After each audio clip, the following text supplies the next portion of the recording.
एक पत्थर जैसी चमड़ी वाला शाकाहारी डायनासोर झील के किनारे पानी पीने आया था।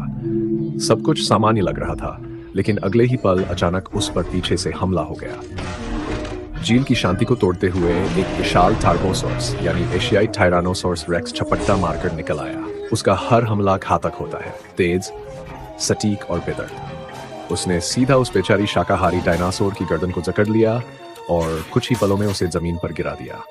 कुछ ही सेकंड में शिकार पूरी तरह उसके कब्जे में था और वह गर्व से अपने भोजन का आनंद लेने बैठ गया। लेकिन जैसे ही उसने पहला कौर लिया, झील के दूसरी ओर से उसी प्रजाति के कई और शाकाहारी डायनासोर एकजुट होकर उसकी तरफ गरजने लगे। अपने साथी की मौत का बदला लेने के लिए वे आगे बढ़ने लगे। ये देखकर टार्बोसॉर्स का गुस्सा 7वें आसमान पर पहुंच गया। उसके लिए यह चुनौती उसके राजा होने के सम्मान पर चोट थी।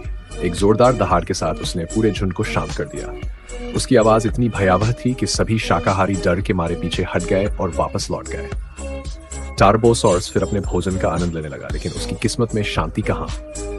थोड़ी देर बाद कुछ रैप्टर्स यानी चालाक और छोटे मगर बेहद बुद्धिमान शिकारी वहां आ पहुंचे। वे जानते थे कि टार्बोसॉर्स से पंगा लेना मौत बुलाना है, इसलिए वे थोड़ी दूरी पर बैठकर इंतजार करने लगे। इन रैप्टर्स को शिकार के बाद बचा खुचा हिस्सा खाने का बहुत अनुभव था।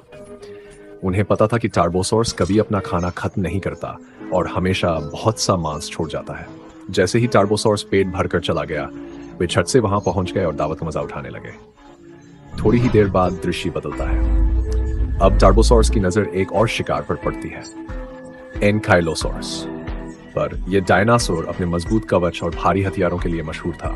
वह जमीन पर कुछ अजीब हरकतें कर रहा था, अपने कंधे और पूंछ को हिलाते हुए मानो किसी रिवाजी डांस में मगन हो। दरअसल ये उसका रक्षा भंगिमा था। एनकाइलोसॉर्स का शरीर